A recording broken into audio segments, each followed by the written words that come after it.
Quantos vieram aqui para receber uma palavra? Aleluia. Enquanto algumas pessoas terminam de ofertar, coloque-se de pé. Nós vamos fazer a leitura do texto bíblico que está lá em Lucas, no capítulo 24. A gente vai ler a partir do verso 13. Lucas, capítulo 24. A gente vai ler a partir do verso 13. Quem trouxe a Bíblia, gente? Quem só trouxe o celular mesmo? Tem um terceiro grupo que está aguardando no telão, né? Se essa pessoa que está do seu lado não está com a Bíblia de papel, você ousadamente vai dizer para ela assim: meu irmão, diz aí, meu irmão, nessa manhã eu irei passar na store.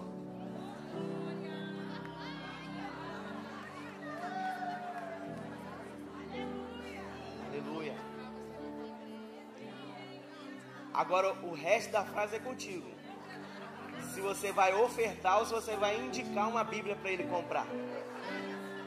Aí a sua generosidade que vai decidir qual vai ser o restante da frase. Aleluia. Glória a Deus. Vamos lá. Lucas, capítulo 24, a partir do verso 13, que diz assim: naquele mesmo dia, dois deles estavam indo para um povoado chamado Emaús, a 60 estádios de Jerusalém. No caminho, conversavam a respeito de tudo que havia acontecido. Enquanto conversavam e discutiam, o próprio Jesus se aproximou e começou a caminhar com eles. Mas os olhos deles foram impedidos de reconhecê-lo.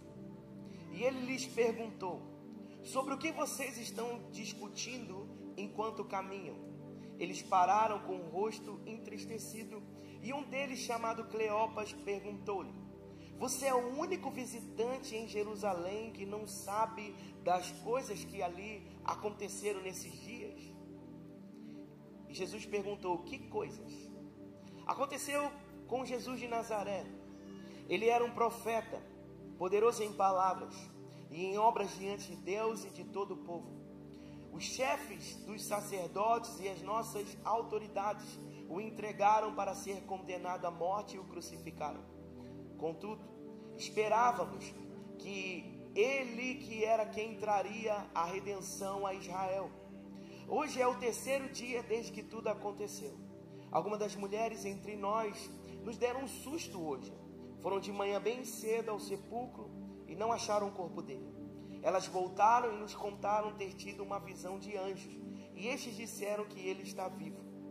Alguns dos nossos companheiros foram ao sepulcro e contaram tudo exatamente como as mulheres haviam dito, mas não ouviram.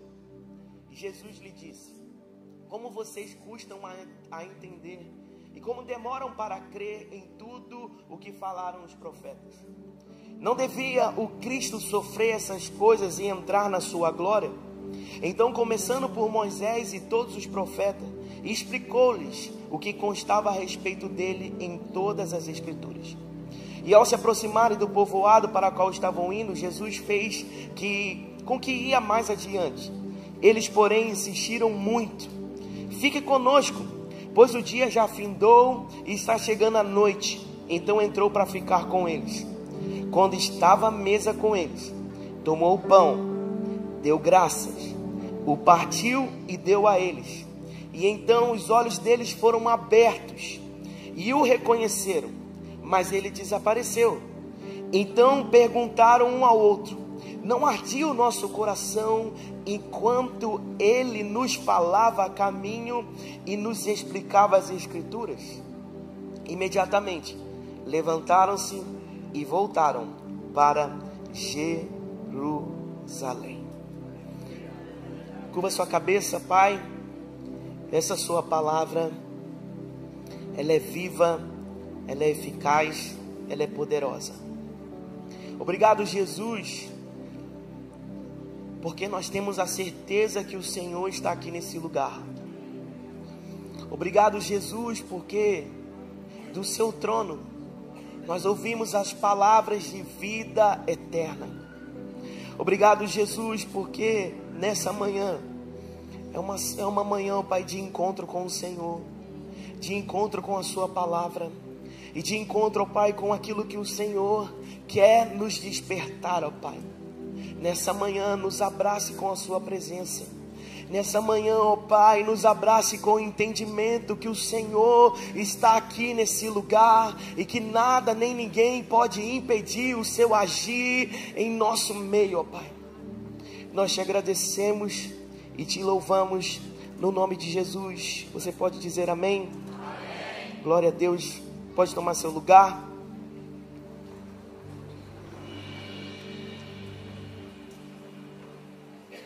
Nós estamos diante de uma passagem muito conhecida e nós damos ela ao título de dos discípulos de Emaús, os discípulos a caminho de Emaús.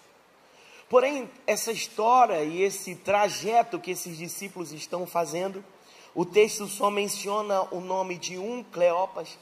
Não se sabe quem era essa outra pessoa. Não se sabe se era homem, não se sabe se era mulher. Alguns estudiosos, eles tendem a dizer que se tratavam de marido e mulher. Mas o que nós podemos saber deles é que eles não eram dos 12 discípulos de Jesus, mas eles eram discípulos que acompanhavam Jesus. Eles não estavam dentro daquele grupo ali que a gente já conhece todos eles, mas eles faziam parte do ministério de Jesus. E Jesus, e o que está acontecendo aqui? O que envolve essa saída deles de Jerusalém para Emaús? O fato é que Jesus Cristo havia morrido na cruz do Calvário. E Jesus, em toda a sua trajetória, já havia dito que isso em uma hora iria acontecer. E era necessário que isso acontecesse. Mas só que Jesus não deixou isso assim como uma informação vazia. Ele prometeu que iria morrer, mas que ele iria ressuscitar. E nós estamos vendo esses homens, segundo o relato deles, eles já estão no 3º dia. Já havia testemunhos de que o sepulcro estava vazio. E todas essas informações e todas essas notícias não foram suficientes para eles crerem na promessa de Deus. E é aqui dentro desse lugar que nós iremos caminhar. É aqui dentro dessa perspectiva que nós iremos permanecer nessa manhã. Porque, meu irmão, uma coisa que não pode acontecer é você se esquecer daquilo que Deus te prometeu, você se esquecer da palavra que o Senhor liberou para a sua casa, para a sua vida, para a sua família, para os seus dias. Você não pode se esquecer em nenhum momento daquilo que Deus falou. Cristo havia morrido e ressuscitado. E existem histórias preciosas que envolvem tudo isso. Porque a palavra do Senhor nos diz que os discípulos, ao verem Jesus morto, eles fogem. Fogem justamente com medo que aconteça com eles a mesma coisa que aconteceu com Jesus. Eles fogem com medo, mas tem um homem chamado José de Arimateia, que sabia que quando alguém morre, para você poder fazer um velório, um enterro, que a gente possa conhecer assim de honra, deveria ser feito em até 24 horas. Porque todas as vezes que passavam 24 horas, o corpo das pessoas era até mesmo descartadas, aquilo que nós conhecemos como uma vala. Os discípulos fugiram, mas ficou um homem que amava a Jesus em secreto. Ninguém sabia, ninguém havia conhecimento, mas era alguém que observava Jesus de longe e o amava. O amava tão profundamente que ele, ao ver que os discípulos que deveriam cuidar disso não estavam cuidando, ele vai lá, se coloca nessa posição e pede o corpo de Jesus, que ele quer dar um lugar para Jesus. Um lugar para que Jesus pudesse ser colocado. ele toma esse corpo, coloca Jesus em um sepulcro, rola uma pedra e coloca essa pedra no lugar para que o corpo ficasse protegido. Os estudiosos dizem que só alguém que possuía grandes riquezas, que tinha um sepulcro como esse. E é isso que fez com que esses discípulos fugissem e fossem embora de Jerusalém e começassem a caminhar para Emaús. Entenda, irmãos, que tudo na Bíblia tem um significado, tudo na Bíblia tem algo poderoso a nos informar. Jerusalém é lugar de paz. Diga comigo assim: Jerusalém, lugar de paz. Quantos aqui amam andar em paz? Tem gente que não gosta não, tá? Ou tem gente que arruma confusão para sair da paz. Pensa que tem os irmãos que têm a habilidade de acabar com paz. Aleluia. Mas não é aqui nessa igreja, amém? Ele está contando coisas da China, do Japão. São os irmãos lá. Na Rússia, então, aleluia. São os irmãos de lá. Aqui não, aqui é todo mundo da paz, amém? E quando o texto está falando e frisa, dizendo que saiu de Jerusalém, caminhando para Emaús, Jerusalém é lugar de paz, e paz, irmãos, é lugar da presença de Deus, e não ausência de problemas. Ter paz não é estar com problemas ausentes, mas ter paz é ter certeza e confiança naquele que nos deu uma palavra. Ter paz é permanecer em uma palavra que já foi liberada com relação às nossas vidas. Por isso, meu irmão, quando esses homens perdem a esperança, a primeira atitude deles é sair de Jerusalém, sair desse lugar da paz. Glória a Deus. E se tem uma coisa que eu amo em Jesus, é que Jesus não tem preferidos. Se tem uma coisa que eu amo em Jesus, é que mesmo ele tendo 12 discípulos, ali, ele considera a todos importantes. Porque o nome dessa outra pessoa nem é citada, mas estamos vendo o Deus Emanuel indo atrás deles.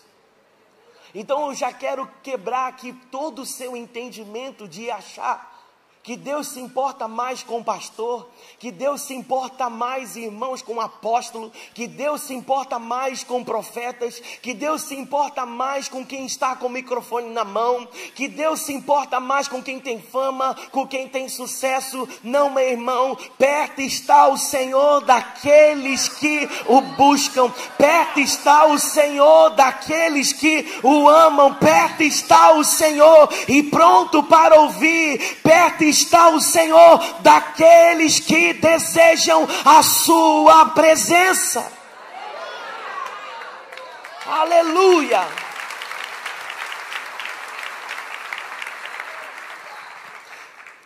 Eles eram considerados discípulos.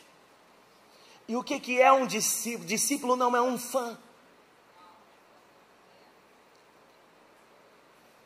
Discípulo não é quem tem clube, fã-clube. Discípulo é aquele que se rende, é aquele que se submete, é aquele que está disposto a mudar. Discípulo é aquele que deixa as características de Cristo entrar na sua vida, entrar nas suas entranhas, entrar no seu coração, ao ponto de que quem te conhece sabe como você é, sabe quais são as suas reações, mas porque você é um discípulo, você sempre surpreende eles, porque eles estavam esperando uma reação, mas ao ver você se movendo na palavra, eles chegam à conclusão: só pode ser Cristo Jesus, só pode ser a palavra, só pode ser a presença dele. Acontece que os discípulos também correm riscos de se esquecerem da palavra que foi liberada. Cadê o irmão do teclado? Era essa hora que ele entrava assim. discípulos também correm o risco de se perderem. Porque existe muita gente autossuficiente por aí. Tem muita gente, irmãos, que se esqueceu do início das coisas. Tem muita gente que se esqueceu da palavra que o fez levantar. Esse dia me fizeram uma pergunta na caixinha, dizendo assim: pastor, o que te faz permanecer? A mesma palavra que me levantou é a palavra que me sustenta todos os dias da minha vida, e é nela que eu olho, é para ela que eu continuo olhando, porque se eu desviar o meu olhar, eu vou desanimar, eu vou desistir, eu vou olhar para homem, eu vou olhar para situações, eu vou ter diversos motivos para ir embora, para sair, eu vou ter diversas justificativas para não permanecer. Por isso, meu irmão, hoje nessa manhã você vai voltar os seus olhos para aquele que te chamou, voltar os seus olhos para a palavra que um dia te levantou, quando você não era nada, quando você não era ninguém, quando você estava perdido, mas você foi achado em meio aos seus pecados, em meio às suas perdições. Ele te achou no meio do caminho.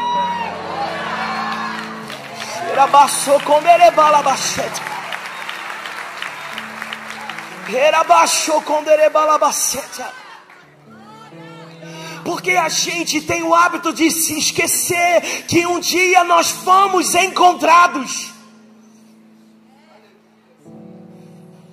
e você não tinha nada para oferecer. E hoje você está achando que aquilo que Ele te deu é maior do que Ele. E hoje a gente está achando que as habilidades que Ele nos deu,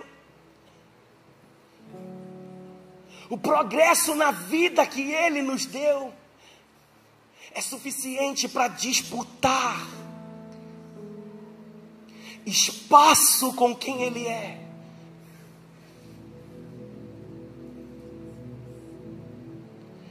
A Bíblia conta a história de um homem chamado Jó.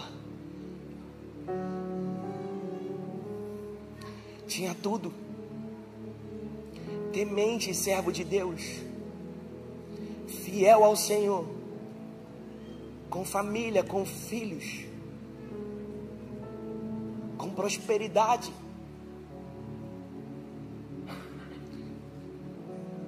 Mas um belo dia,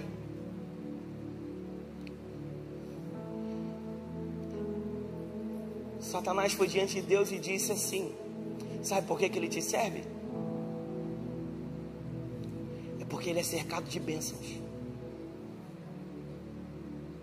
Sabe por que ele te serve? Porque tudo que ele tem é o que o faz viver e estar diante de ti. E Deus diz: não, ele é fiel. Pode ir lá, toca no que ele tem, só não toca nele. Só não toca na vida dele. E o que acaba acontecendo? Jó perde tudo.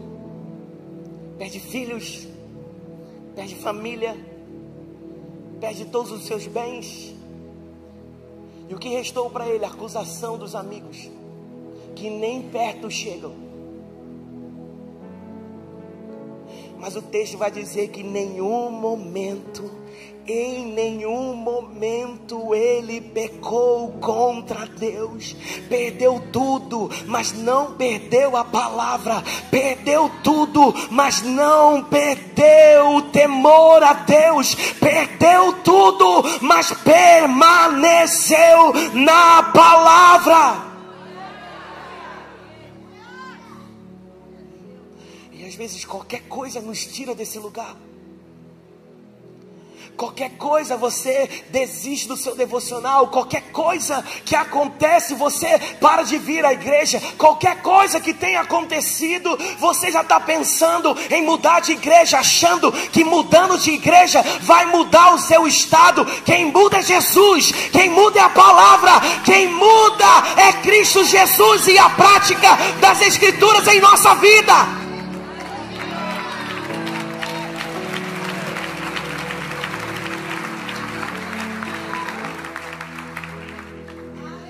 Vive atrás de ânimos emocionais.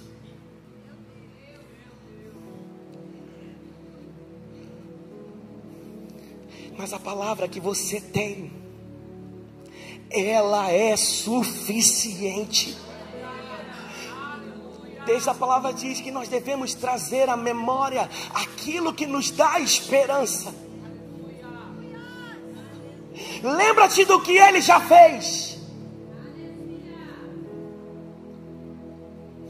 Algumas pessoas aqui nem entregaram a sua vida a Jesus, mas você não sabe que tem alguém orando por você. Tem alguém clamando por você. Tem alguém dizendo: Jesus, encontra Ele no meio do caminho. Esses discípulos fugiram da palavra que eles tinham por uma frustração. E isso pode acontecer com todos nós. Mas se tem uma coisa, que quando a gente deixa entrar no nosso coração algo chamado incerteza, essas incertezas vão revelar o nosso nível de conhecimento de quem Jesus é. Você já passou por uma situação de que desconfiaram de quem você é? Quem é que já levanta a mão? Minha pergunta para você é: como que você se sentiu?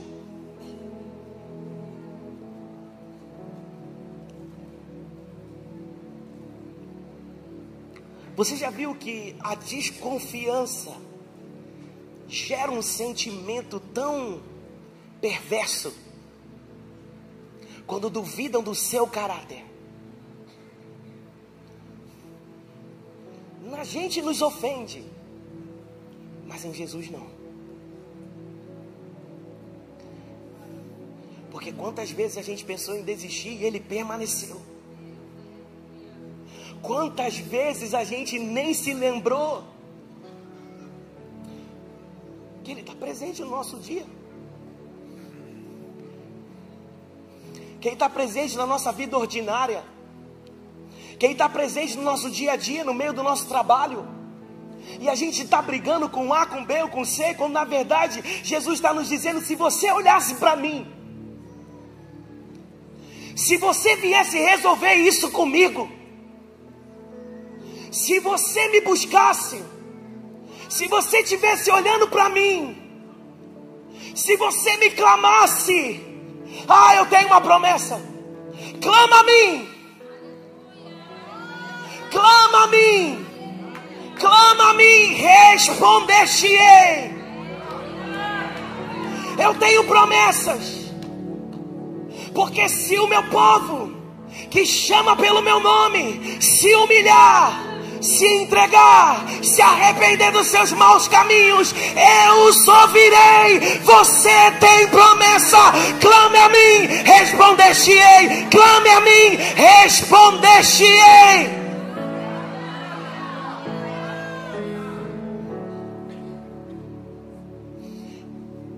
Hoje é o dia de desistir.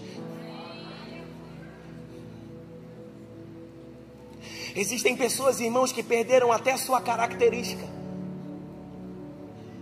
porque já desistiram dentro de si mesmas. não desistiram com o seu corpo físico, porque ainda estão presentes em alguns lugares, mas dentro de si já desistiram. Só que essa não é a sua identidade, só que essa não é a vida que o Senhor tem para você, só que essa não é a realidade que Jesus tem para você. O seu lugar é Jerusalém, o seu lugar é na presença do Deus Altíssimo, o seu lugar é confiando na palavra que Ele já liberou.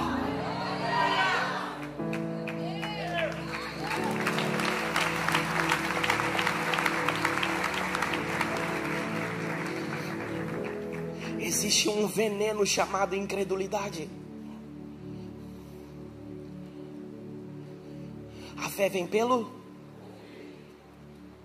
Mais forte, a fé vem pelo... E ouvir o quê? De quem? Então tudo que você ouve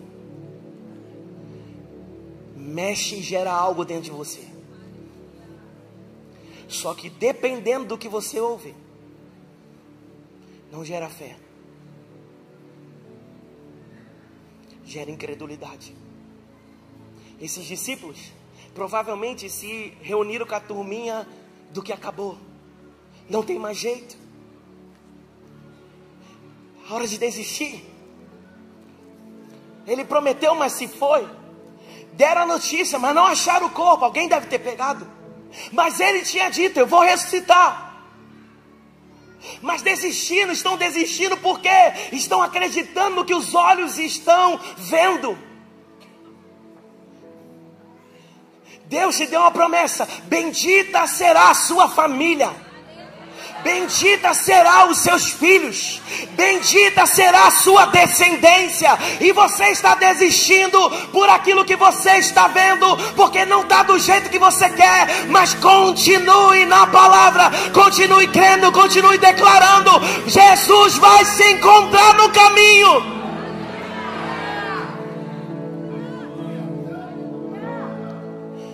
A incredulidade deles não impediram Jesus de se aproximar. Porque se tem uma coisa que Jesus tem uma habilidade, é não olhar o seu momento atual. Porque a Bíblia mesmo diz que existem dias maus. Existem dias que a gente não está bem. Existem dias que a gente quer desistir, e isso não afasta Jesus. Existem pessoas que estão se levantando durante o dia e achando assim: eu não sou merecedor disso. Jesus me esqueceu. Eu não tenho mais direito a essa graça. Eu não tenho mais direito a esse favor. Ei, meu irmão, Jesus quer se encontrar com você, que mesmo perdido, mesmo estando longe, Ele faz questão de te encontrar no meio do caminho.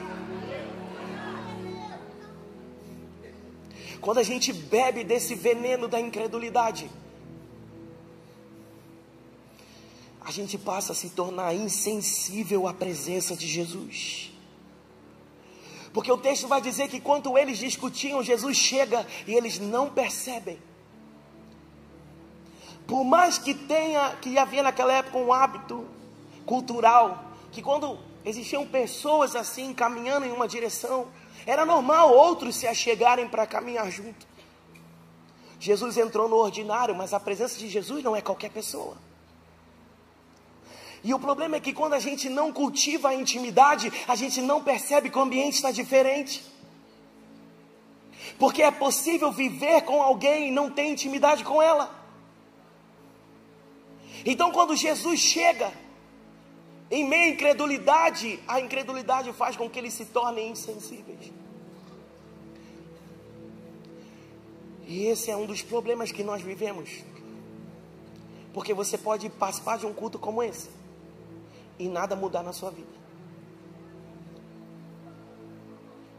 E você achar que não mudou porque a música não foi boa e que a pregação não foi boa.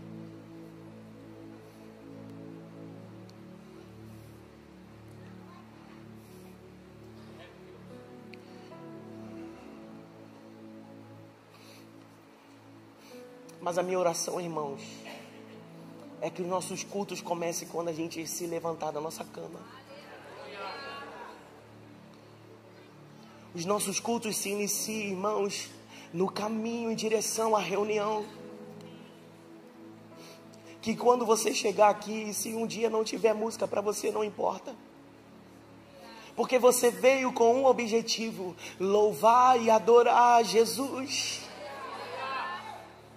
Deixa a disputa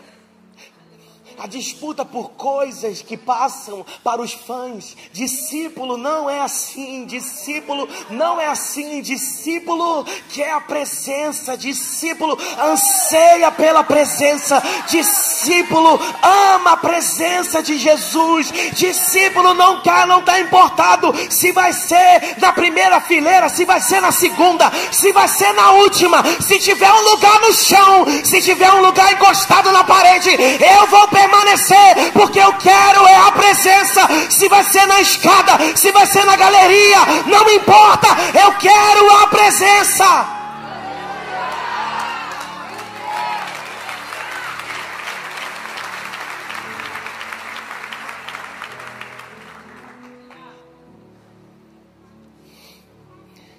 O evangelho é sobre a obra na cruz.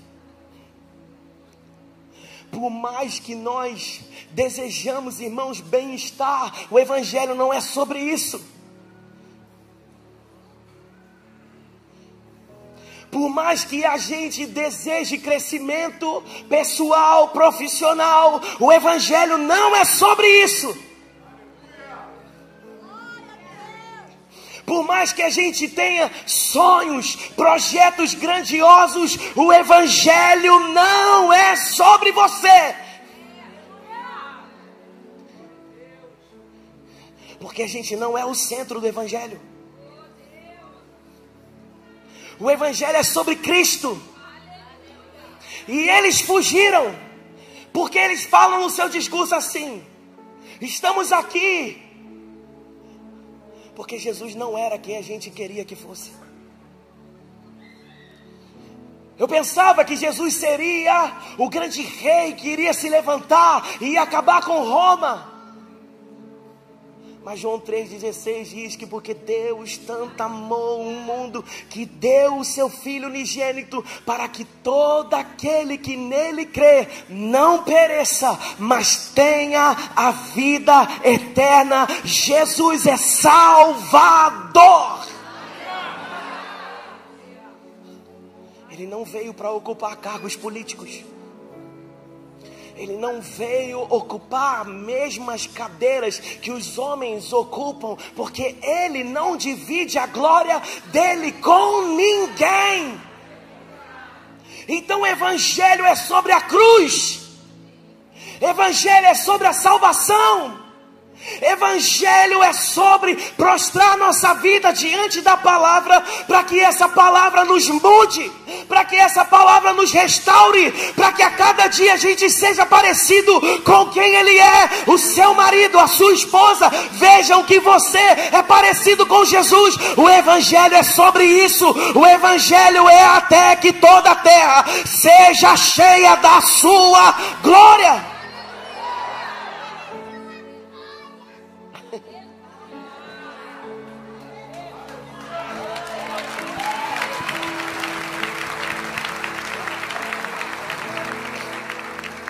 Já está treinando.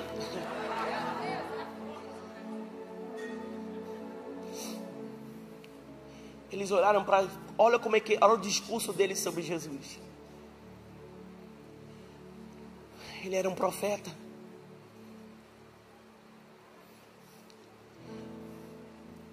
Era um homem com bom testemunho. Era um homem de palavra.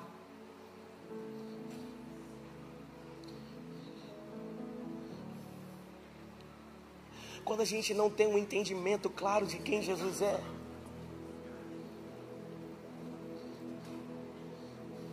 a gente sempre vai ficar, irmãos, num nível muito raso. Profeta, o homem pode ser. Bom testemunho diante de Deus e os homens, o homem também pode ser. Ter palavra, o homem também pode ter. Mas o que o homem não pode fazer é ser um salvador. E o único entendimento que eles precisavam ter no coração, eles não tiveram, justamente porque estavam olhando na ótica deles. Porque quando eu espero por um plano diferente do de Deus, o resultado é frustração. Outro dia, eu estava numa sala de aula e estava falando sobre a vontade de Deus. Eu disse assim para aqueles alunos, falei assim, olha, existem muitas coisas que Deus já cumpriu a palavra dele na vida de vocês, só que não cumpriu do jeito que você queria. E por não ter sido do jeito que você queria, você ainda está orando por algo que Deus já cumpriu.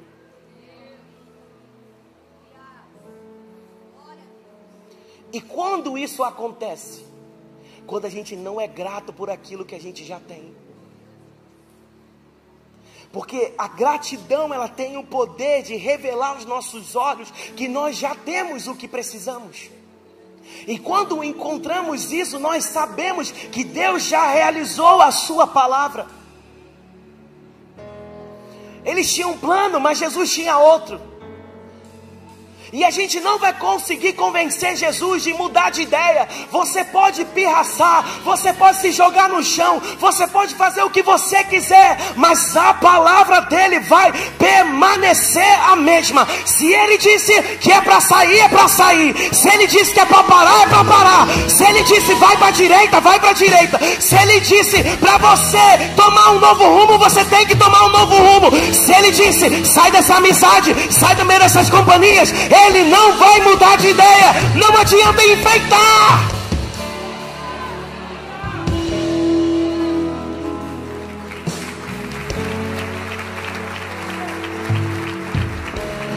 Porque às vezes, irmãos, a gente fica enrolando. Esses homens já ouviam a palavra de Deus há muito tempo.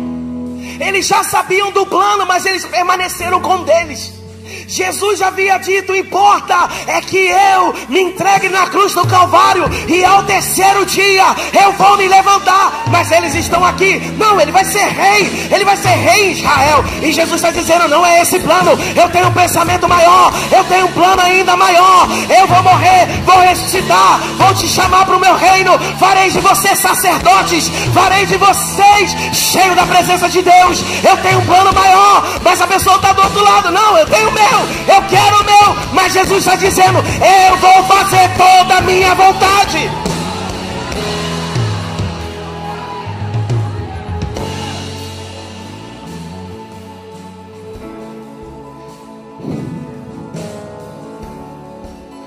Quando a gente é apaixonado pela presença, a gente começa a ver as manifestações de Deus. Porque existe uma diferença. Existem pessoas que experimentam da presença de Deus, mas não experimentam da presença manifesta de Deus. E quantos concordam comigo que Jesus está em todos os lugares? Porque Ele é onipresente, mas Ele não se manifesta em todos os lugares. Porque no lugar onde Ele se manifesta, necessita de se ter alguém alinhado com o céu. A Bíblia conta uma história de uma mulher. Isso está lá em 2 Reis, no capítulo 4. Conta a história de uma mulher que perdeu seu marido. E as dívidas começaram. E os homens bateram na casa dela dizendo que se elas não pagassem aquela dívida, os filhos dela seriam tomados como escravos. Ela procura o profeta. E o profeta diz para ela, o que você tem em casa? Ela disse, eu tenho um jarro de azeite. Azeite aponta para o Espírito Santo. O que esse texto está dizendo? E o que o profeta vai fazer agora? Ele não vai dizer, vende o jarro para você ter dinheiro. Ele diz, junta vasilhas vazias e pega esse jarro e começa a derramar. Porque aonde tiver uma lacuna, aonde tiver um vazio, você vai encher com a presença. Aonde tiver um vazio, você precisa encher com a presença. E essa mulher foi lá, trancou a porta e começou a encher.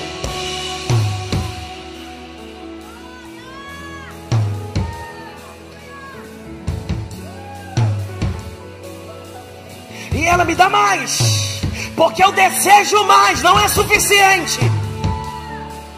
Me dá mais jarros, porque ainda tem azeite aqui. Eu ainda tenho mais para derramar. Porque quando tentarem mexer na minha casa, quando tentarem mexer na minha família, vão se deparar com a presença, com a presença, com a presença, com a presença. Quando tentarem tocar na minha casa, vão ter que se deparar com a presença.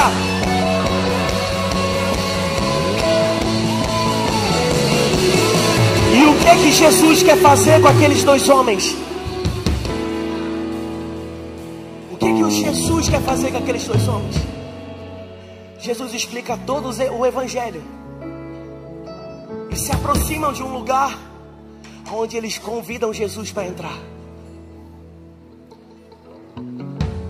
Jesus poderia ter ido embora, mas a obra ainda não estava completa. Porque o que Jesus quer resgatar nesses discípulos? A consciência da presença. Que não existe frustração que fica de pé quando alguém tem consciência da presença. Não tem medo que fique de pé quando alguém tem consciência da presença. Não tem planos frustrados que permaneçam quando alguém tem consciência da presença. Jesus chega naquela casa, tem uma mesa. Eles convidam aqueles discípulos a estarem à mesa. Mesa é lugar de comunhão. Diga comigo, mesa é lugar de comunhão. Jesus chama eles para comunhão. Pega o pão, parte o pão. E os discípulos, ao verem aquela cena, trazem à memória aquilo que dá esperança. Porque eles se lembram que antes de Jesus Cristo morrer, teve uma ceia em que Jesus disse: fazei isso em memória de mim. Porque a partir de hoje, todas as vezes que você comer do pão, beber desse cálice, vocês estão anunciando a morte do Senhor até que Ele venha. Todas as vezes que vocês fizerem isso. E aqueles discípulos veem Jesus partindo o pão. Eles reconhecem a presença e Jesus desaparece. E eles começaram a se indagar. Não ardia o nosso coração enquanto Ele falava? O nosso coração não queimava enquanto Ele falava. E por que não queimava?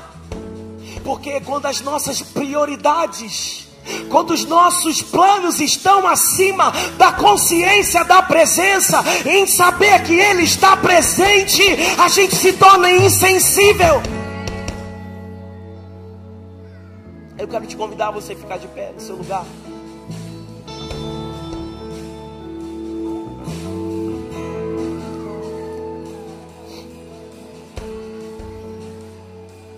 Eu tenho um convite aqui nessa manhã. Irmãos, podem tirar aqui, por favor.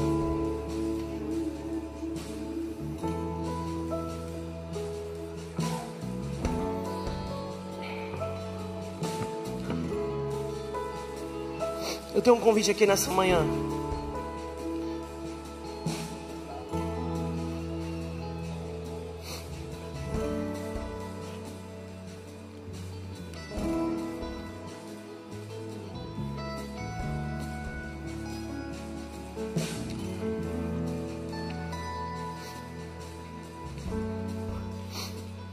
Hoje é o dia de colocar fim na frustração.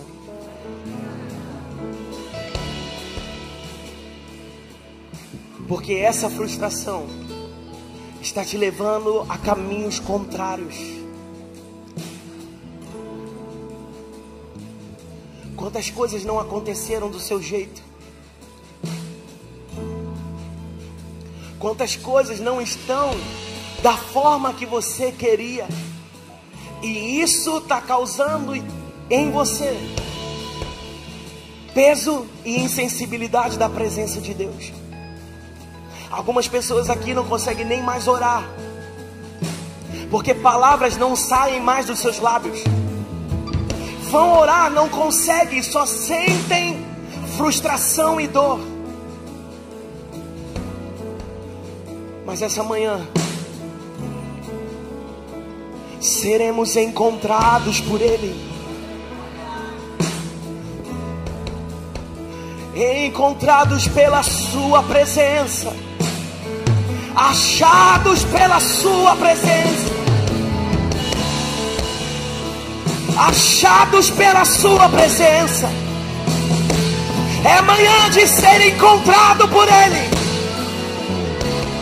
É uma manhã de ser encontrado pela Sua presença.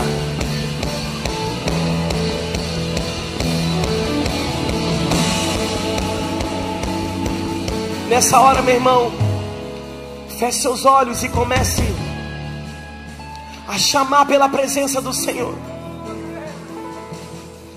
Existem cadeias para serem quebradas aqui nesse lugar. Se você ora em outras línguas, levante a sua oração em outras línguas agora. Levante a sua oração em outras línguas. Levante o seu clamor nesse lugar.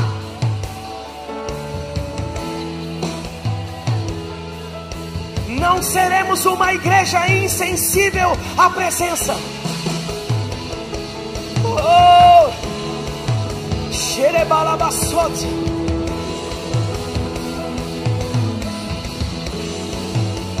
Querebalabaxê, querebalabacete. Eriandelebraço, condanobolabachete. Xequerebalabassote, erebalabachete.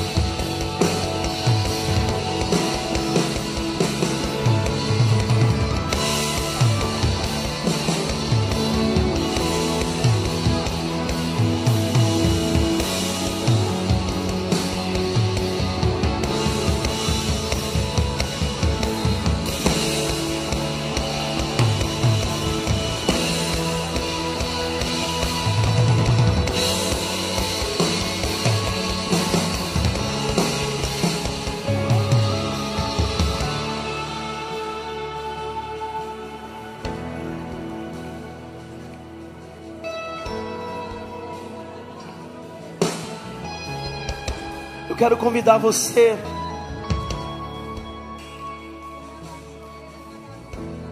que chegou aqui nessa manhã frustrado,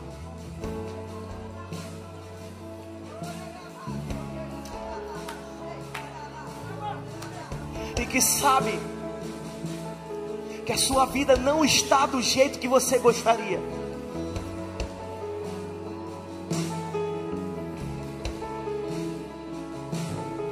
Existem situações que só Deus pode fazer e a sua presença. Então eu quero convidar você aqui na frente. Saia do seu lugar. Você que deseja hoje,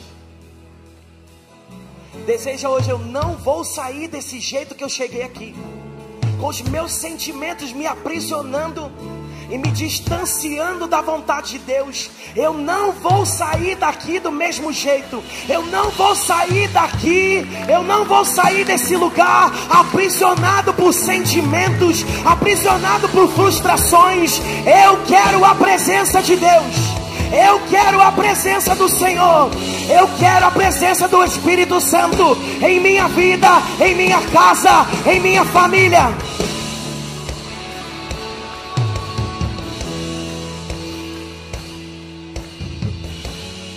Esse convite é para você. E assim como esse irmão, esses irmãos que estão aqui,